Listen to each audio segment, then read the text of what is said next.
Okay, I believe that we are live. So welcome back to the Passionate Pioneer podcast with, well, this is series 2, episode 31, the final episode of series 2. And my guest today is 𝐂𝐫𝐿. Hi, Corrie. Hi, how are you? Good, very good, thank you. Although we've got technical problems again and we're only on Facebook, so who knows what's going on in the technical in the technical space. In the technosphere. In the technosphere, absolutely, yeah. So, yeah, as you know, I'm Beth. I'm also known as the Passionate Pioneer, and my motto is Empowered Women, Empowered Lives. This podcast is your doorway to passion, spirituality, and joyful living. So, let me introduce today's guest. 𝐂𝐫𝐿, creating a relationship where you feel adored. Ever feel like your love life could use a little magic? Like you deserve to feel truly adored, cherished, and deeply connected in your relationship? Well, get ready to ignite that spark. As a true relationship guru, 𝐂𝐫𝐿 is a leading light for women seeking deeper joy and fulfillment in love. With over 30 years of experience as a top relationship coach and a Buddhist leader, she brings a unique blend of wisdom and practical advice to the table. She's dedicated her life to helping women navigate the complexities of love, specializing in conflict resolution and fostering genuine connection. So let's get ready to fan the flames of hope and confidence with our guest today, 𝐂𝐫𝐿. Wow, I'm getting scared already. But no, I love it that you've got that Buddhist connection as well, because 𝐂𝐫𝐿, you'll notice, and in fact, I wrote an email today to my female subscribers, my Passionista community, um, following the Dalai Lama, which is Buddhist Absolutely. teachings, right? The Buddhist way of life. And I just love him. I'm so sorry that he's been exiled all these years. I mean, it's just terrible the way he's been treated. But his story is amazing. So um, I'm sure we'll get to that because I'd like to that's an interesting part of your journey. So let's start at the beginning. What ignited your passion for this industry and supporting women in their relationships? And of course, we know it wasn't a lifelong dream. It did emerge through a journey of discovery. So let's start with the beginning of the story. That's a great question. So, really, I've always been a bit obsessed by love, and I think that that's not abnormal for young women to be obsessed by love, to find their prince or their princess, whatever. And I was no different. And of course, I always wanted to find that relationship, and I think that was a big driver for me. But to go back to the beginning, I mean, I had I had lots of relationships when I was in my 20s. I had some serious relationships, and I always wanted to find the one.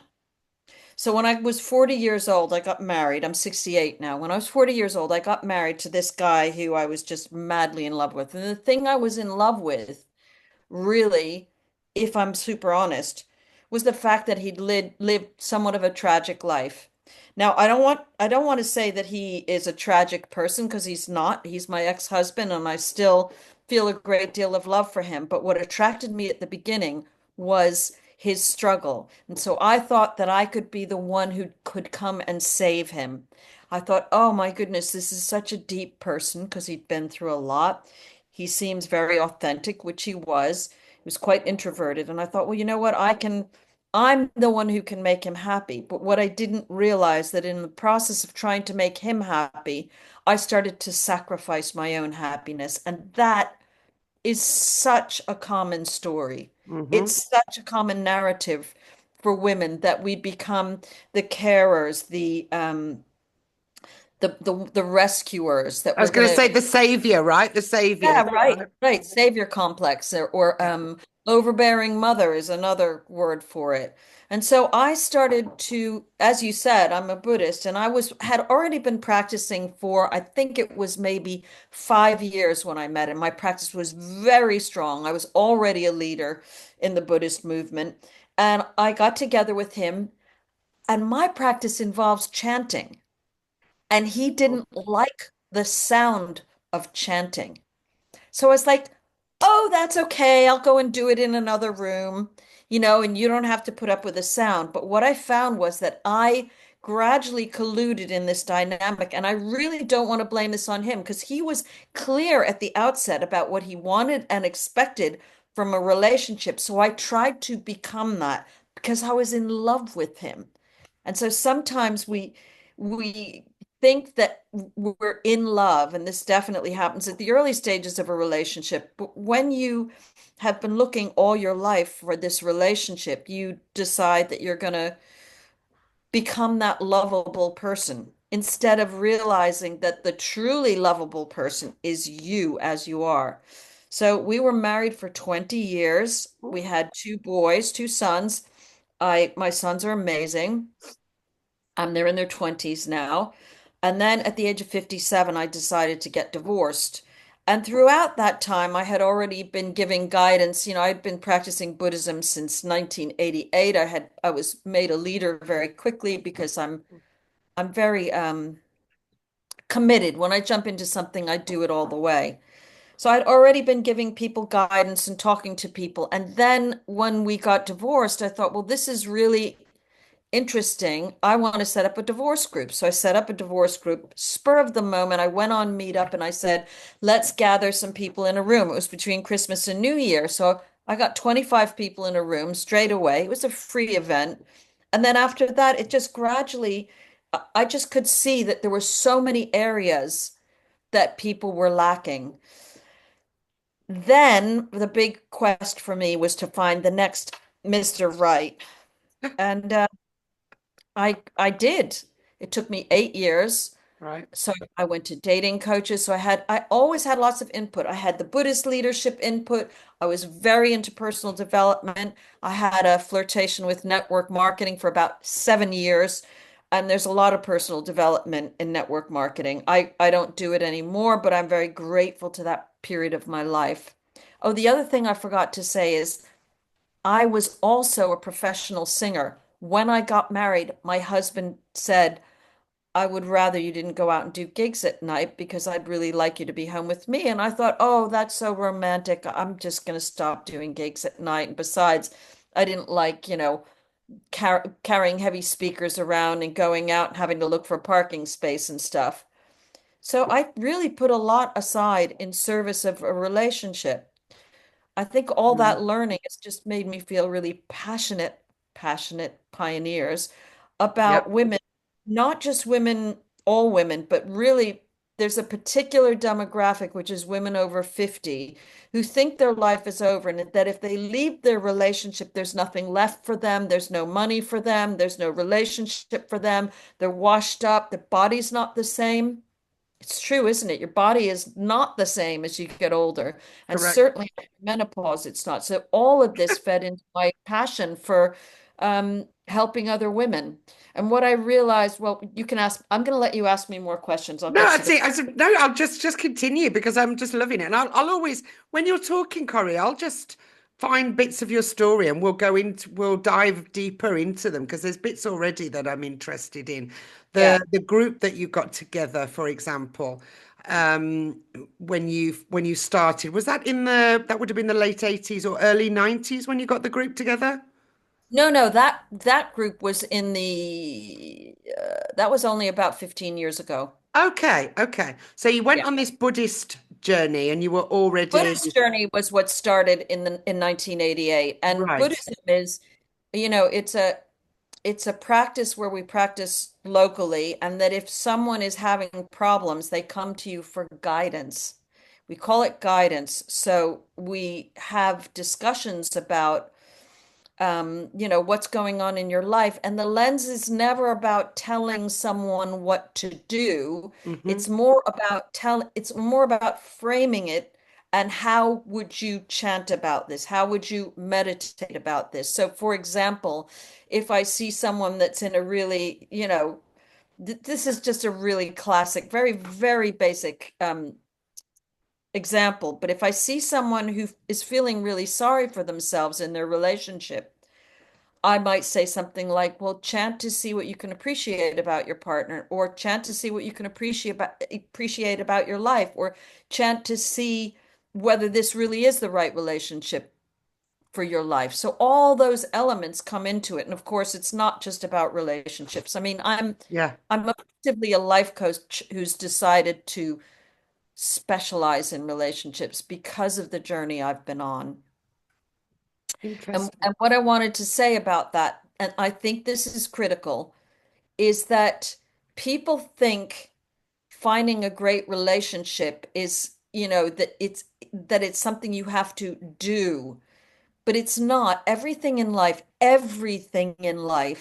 is who you are becoming and Yeah. who you are being. It's we think it's about the outside world, but really it isn't. And that's what Buddhism teaches, is that we call it human revolution. The So hero's journey. Have you heard, do you know about the yeah, yeah, of hero's course. journey, right? And Yeah, that's an individual evolution, isn't it? The hero's journey. exactly. But the nice thing about that I like about Buddhism is it says the happiness of self and others. So it's also recognizing that we can't be happy in isolation. I mean, if you think about it, the billionaire who doesn't have any friends, that's not really creating happiness, or the Scrooge story, the Christmas Carol story, right? Right, As soon as right. he starts giving to other people. And I think that that's the premise of Buddhism. And I just, I just I love helping people change their lives. I don't change their lives, they change their lives with Well, I my support. think, yeah, and I think this is a common theme. There are so many common threads that run in the stories of the women that I interview on this podcast. And I think one of the biggest things that we're seeing, especially from awakened women, um, getting like late 30s now, but definitely 40s and 50s, is that we've definitely moved out of service to self and we're in service to others. And we have been on that journey for quite a long time, right? Yeah. That we just want to be of service to others. But it's not, there's no duality there, because in not being of service to ourselves, we can't serve other Well, people. We can't serve ourselves if we don't serve other people. yeah, correct, correct, and that's not that's going to one extreme. But what I'm saying is, on that journey of service to others, we've realised, oh gosh, where am I in that story? I've got to put myself. So we're learning also tools and techniques and skills, Yeah, abilities that we've got, so that we can fill up our own cup first. And we're learning that so that we're not giving from an empty cup all the time. absolutely. So Absolutely. Divine feminine. yeah, the feminine and the masculine. The masculine's always the doing, right? And I keep Yeah, saying we're human beings, not human doings, right? yeah, But we do exactly. tend to be in that. And especially as business owners or formidable women, which, action takers, most of the women I speak to, 99% of them, they're all go-getters. They're high achieving women, right? Such as yourself, Corey. We've been all our lives high achieving women. We've fought for what we've got, and rightly so. But we've Yes, we've gone after our things. We've gone after everything with a passion. We put our life and soul into things.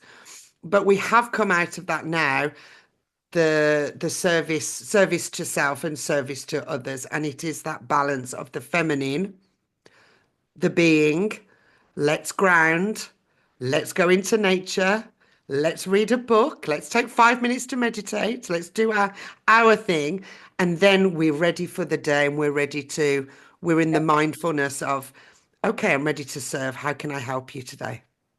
absolutely. Right. Absolutely. So the next question I have is about people that were on your journey, especially the beginning of this journey. Who were your mentors or your guiding lights? Well, I'm really fortunate that through practicing Buddhism, there was a mentor called Daisaku Ikeda. He actually died just over a year ago. And although I wasn't directly mentored by him physically, I would say that through being a part of of a Buddhist organization, I was mentored by him. He was the leader of the lay movement of this particular stream of Buddhism. And he is someone who has, written letters. He's rather like the Dalai Lama, but he just happens to be Japanese and he happens to be in a more secular realm. So he would do things like write to the UN every year and teach and train people. And he had something, I don't know how many honorary doctorates. And this guy was always writing about how we can transform ourselves and how that is our life's work, that in fact that's our mission, is individual transformation. And so his thing was, I don't want you to be like me. I don't want you to be equal to me. I want you to exceed what I achieved. So that was very powerful having him as a mentor. And you could say that his mentorship still exists in his writings. He was extremely prolific writer. For anyone who's listening, look him up, Daisaku Ikeda. Some people like to think of him as a cult figure, but he definitely wasn't that because his whole life, he set up schools and universities and stuff like that. So very serious contributor to peace.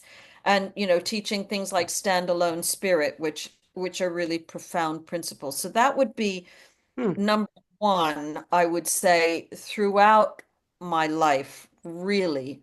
Um, and then, of course, along the way, oh my goodness, Beth, I've had so many coaches, because I'm someone who is voracious and wants to know everything and is always doing another modality and is always doing another course. So, um, I one of the people I really love is Lenka Lutanska. I haven't done anything with her in years, but I did her energetic breakthrough method, which I really liked. Then I studied for a year with a guy called Rory Kilmartin, who was all about archetypes and relationships. Um, Currently, I'm working more with a business mentor, Des DeBreva. I just I don't know. And I'm also now doing a coaching course called Insight Coaching, which I love, with a guy called John Strasser. So I don't know. You have this sort of life mentor, which would be Daisaku Ikeda, and then you have all these various mentors who are linking arms with you along your journey and giving you what you need at that time. Right. But what I've come to realize lately is it's not that I would ever be without a coach, but I think it's really important to rely on my wisdom and, even more importantly, the wisdom of the person I'm coaching. So that person has wisdom. Oh, My yeah. job is to activate it. My job is not to be the wise old so and so pronouncing from on high, because that's very nice, and it's really wonderful to be seen in that way because it's lovely for your ego, but Hmm. it's not really serving at the highest level, in my opinion. Correct. Correct. In my opinion, serving at the highest level is to enable people to harvest their own wisdom. I might think I know what's best for someone. I Mm-mm. don't. No. I freaking don't know what's best for that person Correct. at that Correct. moment. Yeah, correct. And I do believe, as a spiritual life coach, you're a life coach, I'm a spiritual life coach, and I digging deeper into the spiritual side, which is your Yep. soul's journey. And I believe that, as a coach or mentor, which I prefer, sometimes they overlap. We're not here to give answers. We're here to ask the right questions, to guide, because you have all the answers. You do, but we've lost the art. Tell me if I'm wrong, Corey. We've lost the art of listening to our own body and our own feelings and our own intuition. We tend to rely on everybody else. Yes, but I totally agree with you, Beth. And that is where social media and marketing is often leading us, because And it's perfectly natural to want someone else to give you the answer. It's a really natural impulse. Yeah, I think that someone who knows better, I'm 68 years old. I have a lot of life wisdom, right. right? But my son's 25 and he knows what's right for him. So my job isn't to tell him what to do. My job is to ask him the right questions so he can figure it out. And I loved what you said about the soul's purpose. I can't remember The soul's journey. soul's journey. In Buddhism, we just call that mission. And we have a concept called deliberately assuming the appropriate karma.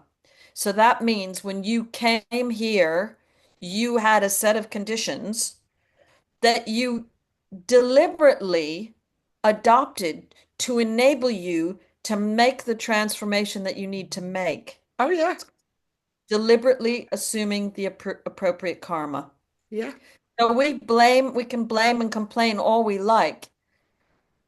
And I know this is a But controversial thing to say, but we did choose it. And it's very controversial because then we get into the whole thing of, well, what about the people who live in India, Gaza, where, they all chose their own. They chose where to live and they chose their families. And I don't. And I'm totally with you, Corey. And I don't care who wants to argue about it. You can have your own set of beliefs.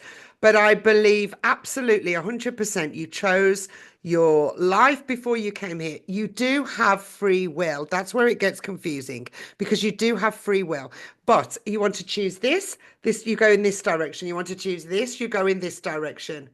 But at the end of the day, whatever path you choose is going to, or should technically, if you follow the breadcrumbs and the signs, should technically lead you to your ultimate purpose or your mission, which is why you came here. Like I've been watching channelers for many years. I started with Abraham Hicks. I think I started with the Seth material before that. I've been watching channelers for many, many years, not even thinking to myself, oh, because you're a natural channeler, Beth. Because I didn't realize that. I've been channeling for years privately to myself, for friends, for clients sometimes, not realizing that.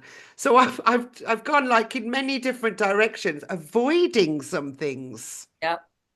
Do you find that, Corey, that we tend to almost like avoid things? And I think it's because we realize how potent it is or how big that mission is.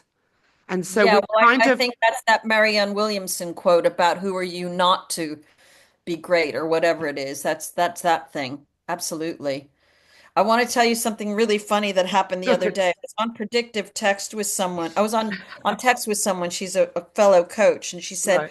"I've got lots of galactic channelers working with me." And I said, and I started to type, "I'm a galactic channeler," and then it came up with, "I'm a galactic chandelier." And I thought, yeah, that's it. I'm a galactic chandelier. I help everybody find their sparkle because actually, with the whole dating thing, it is about attraction. And if you're, Esther Hicks, you know all about like Abraham Hicks. It's attraction. So how do you make yourself attractive and bring out that? Hmm. So I just wanted to let you know before this, before we get to the end, that I am actually, my real mission is a galactic chandelier. I love Actually, it. universal chandelier, but galactic chandelier sounds better somehow. Well, we are all galactic. We are all multi-dimensional beings that we came here.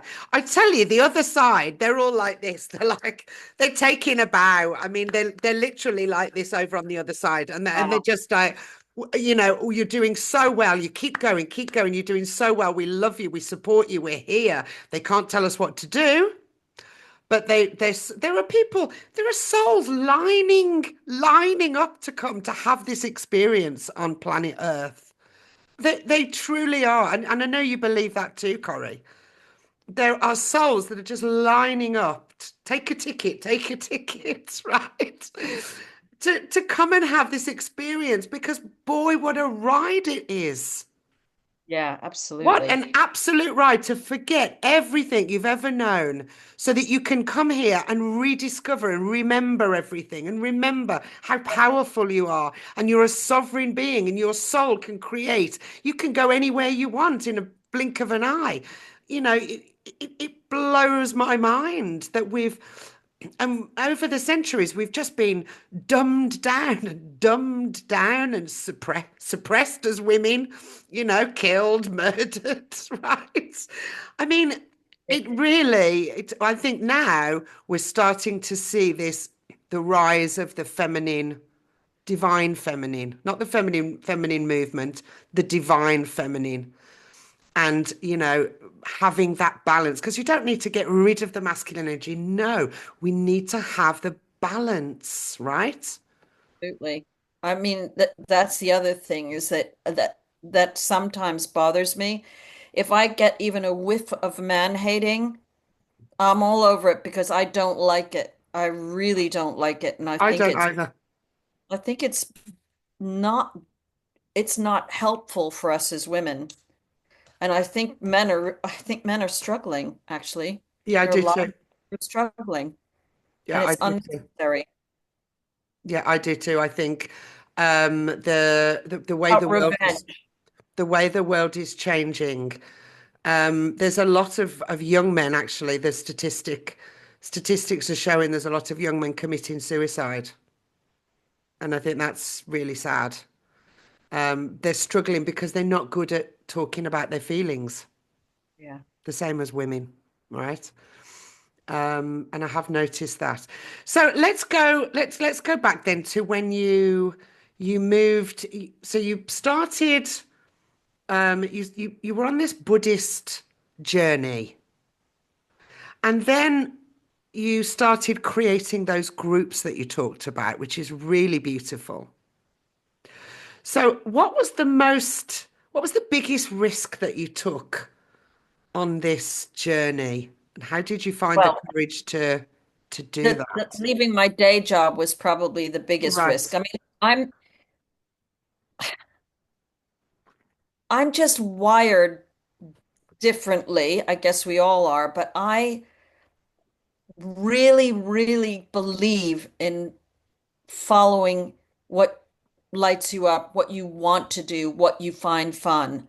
So I went from being in the music business to retraining as a teacher of the deaf to then dropping that because someone offered me, I paid something like 25,000 for or $20,000 to do a coaching and mentoring to become a mentor for Peter Sage, who's a personal development guy. And then I was asked to be on the sales team. So then I became a high ticket salesperson, did really well at that and loved it. Then I started mentoring people and then it's like I kind of I just follow my nose. That's how I am. Yeah. And if something isn't fun, I don't freaking do it because I don't see the point. No. I think I'm really lucky because my mother, even though she never worked, she and her husband, he decided to retire at 55. They sold up and went to Spain and they decided to he had some money. He wasn't poor, but he wasn't that rich either. And they bought a few rental properties and they rented those out. And they used to rent their house out in the summer when it's really busy and travel around the world. And then they'd come back in the winter and play tennis and golf. So I have this model that you can actually find a way to create the life that you really want. Create the life you love, right? People say to me all the time, "Oh, That's you're my so dream. lucky. You live in the mountains of Italy. You're so But you lucky." decided to. I created this. I designed my life like this, right? I created it. And it is all about following the joy. And I didn't learn that until I was in my early 40s. And I was like, what the hell am I doing here? What's going on? I'm not happy anymore, obviously. I need to do something about this. And I moved. But I had always before, without intending to, without being conscious of it, I suppose would be a better way to describe it. Without being conscious of it, I had always followed the joy. I had Yeah. always followed the nudges from the universe and um the next aligned action step to take. I'd always done that. Yep. And there'd always been glaring symbols and signs, and this was just So you're one. good at reading them. Yeah. Yeah, That's but I didn't realize until I looked back, and now I know. Oh, that's a sign. That was another sign. But I followed them. But I didn't consciously realize that that's what it was at the time. exactly. Well, get this. The reason I became a teacher of the deaf was because I was on a Buddhist course in Ireland and I met this really cute guy who was profoundly deaf and could only communicate through sign language. So I started learning the alphabet so that I could communicate with him. And that led me, nothing happened between us in the end. It didn't work out to be a relationship. But I thought, actually, I really like this. So I'm going to go and learn sign language. And then I started going into schools and supporting the kids as like an interpreter. And then I thought, but these kids aren't getting what they want.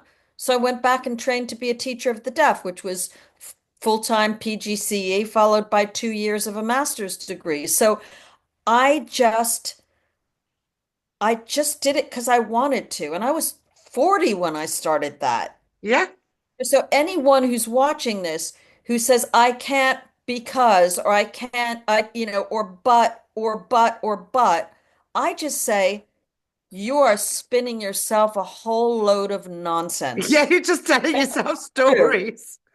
Yeah, because it's not true. No. Because if I can get a teaching degree at 40 and then go on to be a teacher of the deaf, and in between I did another course, and then I can, go and run groups of people through Peter Sage's program and do high ticket sales and do this and do that. You can do whatever Yeah.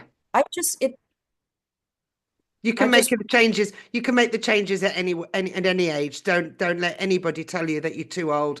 That's a very outdated, in a job for it, life kind of mentality, which it, we're not in anymore. You can recreate your life at any point. It's just that you've been suppressed and scared into the fact that you the security's in the job, and you've got yeah, to stay there regardless of how you feel, even if you're bloody exactly. miserable, right? And that's so I retrained. I did the same in my 40s. I left my corporate career and retrained as an English language teacher because that's what I was told to do or asked to do or What, like a TEFL, like nudged TEFL? to do by the universe. Yes. Oh, So right. I did a TEFL and a CELTA course. So I did intense training and then went to work in the schools. Now I do realize now as a channel and training actually with, I don't know whether you know Daniel Scranton, so I'm training with him at the moment. He's a channeler. Um and I realized why they wanted me to work as a English language teacher. It was to get used to teaching groups, which I now do, and also to get used to public speaking because you speak in front of people, and I've done lots of big groups as well, bigger groups, but also to articulate my English because Absolutely. when the messages come through, I need to articulate the words. So I'm a very good writer. I've written books and, all the rest of it. Nice. But isn't that, you're saying about your journey, it is about following why do I want to be an English language teacher? I'm not sure. I know it's not for life, but I know it's for a reason. And I'm just going to do it now until I get the next nudge or the next aligned action. Absolutely. That's how you Exactly felt like too, isn't that. it, Corey? Yeah, it's exactly like that. But I will say this, underneath all this was a really strong spiritual underpinning of having a practice that was always there underneath to support me in having the courage to grab what I wanted to do and to just do it.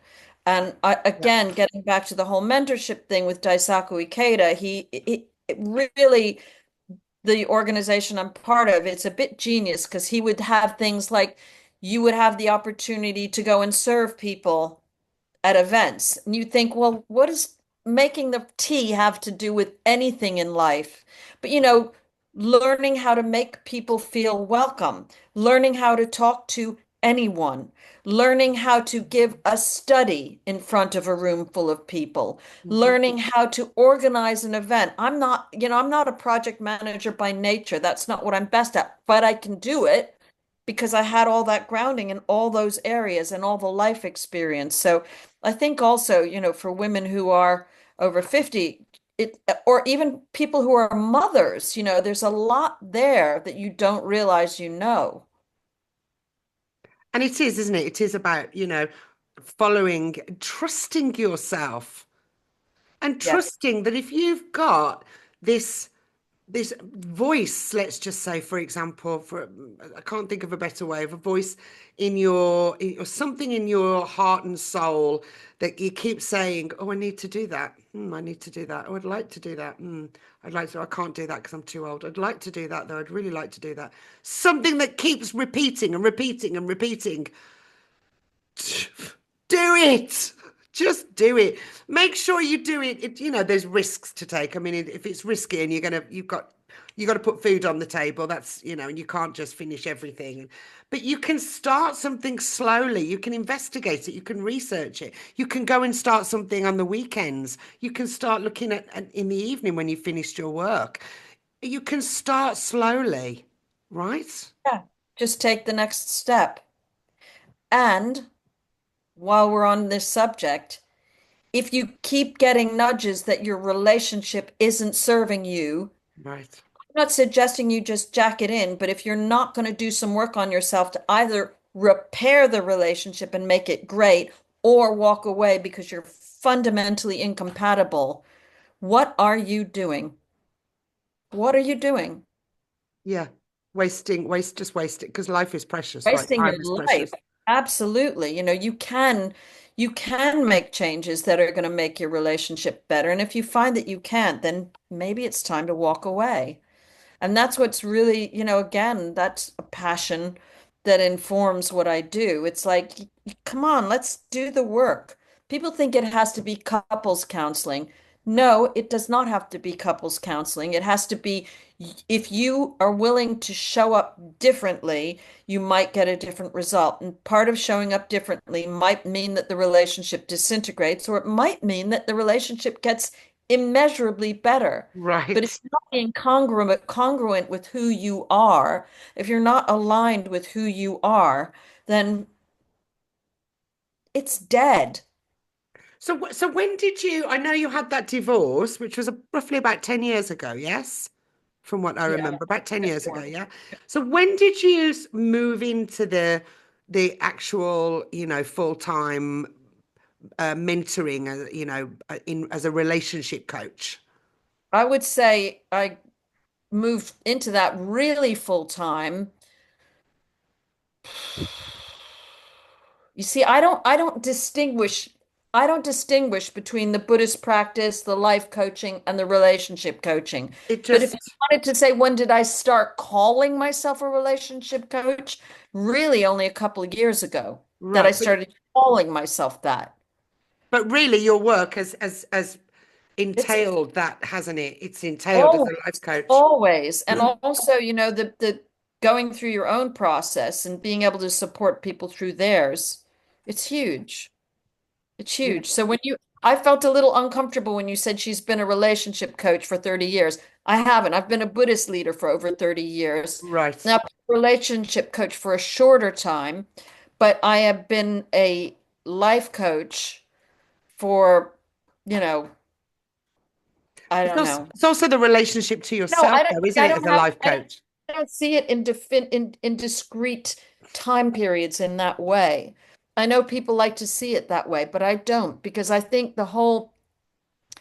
if I tell you that, as a teacher, an advisory teacher of the deaf, I was going into the homes of families with newly diagnosed deaf babies and toddlers and having to have conversations with the parents and having to effectively counsel and coach them and do counseling courses in relation to that. So, it's Right. not, it isn't like that. No, they're complicated. Well, relationships are complicated. Human beings are complicated. We all come with our own set of challenges. So, relationship coach could also mean relationship to yourself, relationship to your family, relationship with your friends, relationship with your partner. It can incorporate And lots of actually, things, if right? if I if we didn't live in the world that we live in with the marketing niches and blah blah blah, I would probably just call myself a straight up life coach, because that is what I am. Because I actually feel I can help anybody with anything. I really do feel that way because that's what my experience is. But my passion is for relationships because I think it's pretty remarkable to find the love of your life at 65. Right? I think that's pretty remarkable. Yeah. And I'm proud of that. And I Yeah. want women to know that's possible. Yeah.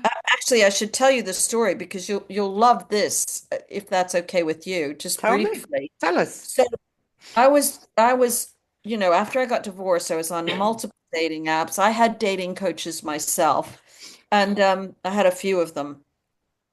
And I started like I'd go on dates. I must have gone on like 50 different dates. I connected with hundreds of It's a men on the lot. dating apps. And there was a guy I connected with partway through, and he was Italian. And I had joked with friends and said, "Oh, I want to meet an Italian, blah, blah, blah." So I finally connected with this Italian guy, and we connected on WhatsApp, but we never met. And he said, I'm really sorry, my English isn't good enough. And I just thought, oh God, here we go again, another loser. Because a lot of these people aren't who they say they are. They don't look like they say they look. They're not the age they said they are. So another loser, and I completely dismissed it. 6 months later, I was going to Spain on my own because I thought, well, I've never gone and lived somewhere on my own since I was in my 20s. So I'm going to just do this. I'm going to go off for a month, take myself off to Spain. And so I got in touch with my landlord who also happened to be Italian. And I said, have you got a blender? Because I like to have smoothies in the morning. And his name was Giuseppe. And I texted the wrong Giuseppe. And the guy I texted was the guy I had connected with 6 months Yeah, earlier. He there's no goes, such thing as an accident, he right, in said, the he said, universe. hey, how you doing? And I said, oh God, not this guy again. He was so weak, he wasn't even willing to challenge his English language skills. And I said, I'm fine. I'm going off to Spain for a month. And then he said, oh, well, send me pictures. And I thought, yeah, right, whatever. And he kept like every couple of days, he would send me a little message. And so I'd send him a picture just to be nice about it. And when I got back, he invited me for coffee. And then I met him outside the place we were meeting, and he looked like his pictures. His energy was, I just felt completely like this is a nice person. This is a down-to-earth person. This is an authentic person. I like this person, and I can't explain why. And it wasn't like I'm just gonna drop my pants kind of like. It was more of a like, wow, this is really nice. And he opened the door for me and he put his hand on my back as we walked in. Very Italian, well-mannered. Yeah. And I just was like, wow. And that was where it began. And we're Nice. still together. And we're Wow. coming up for our 3-year anniversary. Nice. Gotta love those Italians, huh, Beth? Absolutely. Absolutely. They do love life. I tell you, they do love life. They And are, they they're have, physically affectionate, which most for of them have beautiful energy, very affectionate, and they have a passion for food, wine, yes. music, everything, right? They just love life. Yep. They embrace it with both arms and legs. They just Yep. envelop life. They And really imagine this meeting a guy who can dance, do. right? For me, it's like, Nice. oh wow, because I used to be a musician. I'm like, wow, this guy can dance. This is such a novelty. So funny. Is he a good cook? Yes. And I hate cooking. That was the other thing on my wish list. Oh, that's funny because I love cooking, so I don't Well, mind. good for you. But You yeah, can my cook for Italian me partner anytime. cooks. There you Uh, go. so tell me, were there any have there been any like major sacrifices that you've or things that you've had to let go of on your journey, apart from the ex-husband, of course? I've never thought about that question, and I have to say, I think the only thing I've had to let go of is my doubts and fears. Right. Of course, they still come back. Like, if you have a bad month and you're an entrepreneur or coach or whatever, it's like, oh shit, is the money going to come in? But it does. Yep. And I'm not that scared because I have a house Yeah. And if I had to, I wouldn't be on my uppers. But it's just yeah, that's the only thing to let go. I can't really think of anything. Yeah, I probably just fears, I probably tell fears you, and I doubt. did have to let go of what I did have to let go of, and this is really powerful and important. I had to let go of my preconceptions about what a happy family looks like. Oh, Right? Because, and I'm still working through that because even though I'm in a great relationship, and even though my ex-husband and I have a good relationship, and even though my kids, who are both in their 20s, they're both boys, or young men, I should say, are doing great. My ex-husband got married 2 weeks ago. And I have to say, I did feel a sense of grief, not because I want him back, but because that picture of the happy family that just couldn't couldn't do it was still there. And I oh, don't know if that grief will ever leave. Because grief is a funny thing. It doesn't just because things are great doesn't mean we think we have this kind of dualistic view of it, but it's not like that. You can have grief and have joy in life. So thinking it's all going to be fantastic I think is an illusion. I think well, that's an illusion. So it's really important to bring that into the room. It's that I'm not saying if you decided to leave your relationship that, or even if you decide to fix it, that it's going to be easy. I'm not saying that getting out there on the dating scene again is going to be easy, but it's okay, you know? well, yeah, nothing is easy. Everything takes work, and grief is one of those. It's like the end of a chapter, isn't it? So you've Yeah, also got to grieve the end of like finishing a book. yeah, You're going to start a new book, a new chapter, right? A new chapter of your life without that person. And especially as a family, when it happens in the family, you know, you become a different type of family. you And the do. relationships change as well. Yeah. Um, And you know what? We're both happier in our new relationships, and the kids see that and they're happy for us. My sons went to their father's wedding and they're really happy for them. And my eldest made the speech, and my youngest flew over from America. So, it's just how it is. And if I guess part of my mission as well is to make sure that I give people the best possible chance of achieving some kind of equanimity at minimum after divorce so that you're not a screaming, bitter wreck yeah, after the whole thing. yeah. So, Yeah, and I think, talking about, families, I mean, my parents stayed together, but I have lots of friends where their parents maybe stayed together for too long. They stayed together for the children. And I'm sorry, but the children are suffering. Everybody's suffering. yep. And what If it's kind of model is that? what kind of role model are you that you're saying it's okay to suffer and be miserable? You know, why are you doing it for me? The children would say, don't do that for me. Yeah, If they had an opinion, if they had a voice in that exactly. argument, right? They would say, please separate. We don't want this anymore. It's too much. Which is basically what they did say, Right. you know, So they did not have a voice. not at first, but now they're like, you guys are so different. That had to happen. I can't imagine how you ever, you know, and Right. we're so different. We're so different. He's quite conservative with a small c and quiet and very traditional English, public school educated. So you can imagine, and I'm this wild American person. Not Internationally, actually, I'm not really. Americans are wild, but No, but it's actually, to be fair, I'm international. I've been in Britain for 45 years. That's why it's time to go to a different country. right, okay. So your Italian boyfriend and I guess lives in the UK then. He lives with me. Right, okay. So was he living in the UK before? He was, yeah. Right, okay, okay. Yeah, because it's the thing is in the cities, the English is the language that you can find in the major cities. But when you go to the smaller places, not just Italy, but anywhere, it's where they'll speak their language and English is not so well known.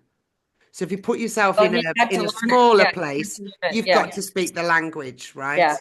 He's from Sicily, so yes, he did have to learn it. Yeah, yeah. Especially when you're living in a city, well, especially in an English speaking country. Yeah, Right? It's the best place to learn. Immerse yourself in the culture where you have to speak it every day. exactly. So let's talk about your your self-care and your well-being because obviously you have got the Buddhist background. So I'm guessing you've learned some of these techniques and strategies for a long time. But can you give our audience um, your strategies and techniques where you prioritize your self-care and well-being? Sure, and I will also say that I'm not perfect at it, but my spiritual practice is chanting Nam Myoho Renge Kyo. My I'm also into biosyncing, so I'm part of a biosyncing group. I have under my desk, I have a treadmill, like one of those ones that fold up, so I do that. I make sure I get out in nature. That's super important, as you alluded to. Yep. I try and eat well and succeed for the most part. Um, yeah, I mean, that's about it. Of course, I do journaling, I do lots of personal development, I do tons of reading, all the usual, all the usual stuff. That's it, really. Just Can you just I do think the health thing is super important because when you get to be my age, you realize that life is very finite and you want to squeeze as much out of it as you can. Yep. So, anyone who's I think also as someone who's self-employed, if you're off your game, it's not great. No. It's really important to take care of yourself and you've got to seize the day. You've got to take control of your mind, your health, your body. In the morning, I always recommend, it's always the best time for me before seize the day, before the day seizes you, right? That's great. That's absolutely true. That's absolutely true.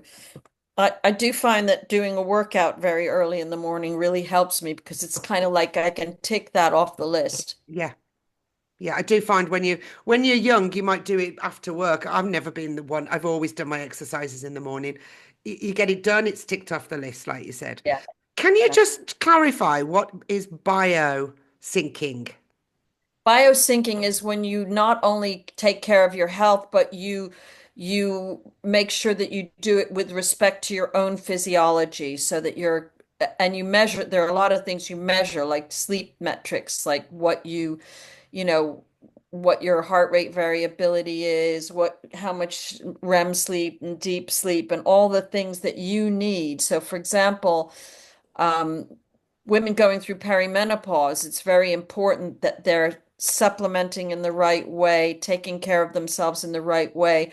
Certainly for anyone, any woman who is perimenopausal and above, making sure that you do weight-bearing exercises is super important. So that biosyncing just means that you are an individual, and so being aware of and tracking your own metrics, health markers, and doing something about it. So, for example, at the moment, I'm on we're doing quests, and this one's about something called VO2 max, which I don't understand fully what it is, but something to do with your cardiovascular efficiency. So, um, I'm doing the minimum, which is 8,000 steps a day, plus two rides on I have a very specific bike as well. So I'm a little bit I'm a little bit crazy. I'm really love all this stuff.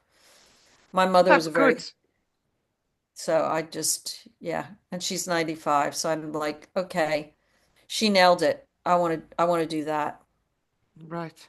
Yeah, my mother's 85. She's got longevity. Her mother lived till, and her, well, you talked about marriage and you talked about you found love at 65. My great uncle was my role model because my great uncle lived with his sister, my grandmother, for all of his life. much to the chagrin of my grandfather. But he lived with them all of his life. And he married his childhood sweetheart when he was 75 years Wow. old. That was his Wow. first marriage at 75. You Wow. got to love that, right? In the meantime, so he didn't have the courage when they were at school to ask her. She went off and married somebody else. They had children, blah, blah, blah. And then her husband died. And then they met somewhere in a community. I don't know. And they started dating in their 70s. They got married at 75. So, Well, you know what? He should be a relationship coach for men.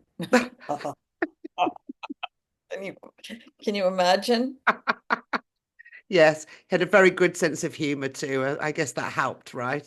Yeah, definitely. Um, so let's see. What are some of the unexpected rewards or benefits that you've gained from pursuing this journey? Just enjoying life more and more with each passing year, really. And the reward that comes when you see a light go off in someone's head, the light bulbs Yeah, go off. There's nothing like that. yeah, That's really it. Just, yeah, the rewards are seeing people change, knowing that you've played a part in that, yeah. Isn't that so and rewarding? feeling better in myself. God, the more you own who you are and you follow your own intuition, the happier you are. Yeah. And I wish they taught that at school. Oh gosh, I wish they taught us many things in school. Um, and that's a whole other podcast about how the education system is broken. Absolutely. Right.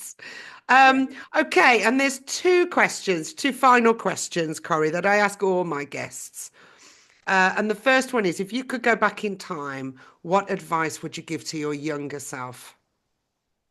Oh my God. In my case, it would be don't do something just because the guy wants you to. It's chilling, isn't it? And when even as I say it, I'm thinking of all the young women in the world who are doing exactly that. Hmm. And don't be afraid to be yourself. As soon That's as it. possible. Yeah, well, as much as possible. As much as possible and as And soon as don't let possible. anyone else tell you that who you are is wrong. Like, my parents said to me at a very young age, "Why are you so sensitive?" Well, you Mm, and I know that sensitivity is a gift. It's not a yes. problem. But yeah, that's what I would tell my younger self, don't listen to what other people think about you. Just be the best person you can be. I know it sounds like the naffest advice in the world, but it's just true. Well, it's true, and you You do hear that a lot from the younger generation these days. What do you want to be? I want to be the best version of myself, and I think that A good thing. that's a Yep. great Good thing, isn't starting it? point. Yep. Good starting point. Yeah, absolutely. And the final question is, excuse me, what do you hope your story will inspire in other women who are looking to live a purposeful and joyful life? Courage. I hope it will inspire in women the courage to really own their dreams and desires and just as you said, although you didn't put it this way, take the first step or take the next step, whatever that is. And you don't have to do it all at once. It's a journey that evolves. But don't be overwhelmed by all the steps you have to take. Just do the next one. That's what I would say. Yeah. And contact me, of course. That's the other thing I would say. Speak to a somebody, a mentor, a coach, somebody that you trust, you like and Yes. trust, that Yes. that can help you maybe to unravel what the next step is for you if you kind of have an idea. But Yeah, absolutely. you know, But um, sometimes all a mentor's doing is helping you trust your gut yeah, and helping you shut down, turn down the noise and bring up the desire. yeah, Yeah, exactly. yeah. Tune in, and tune out. Exactly. Very good. Right. Okay. A million thanks for Corey for joining us today.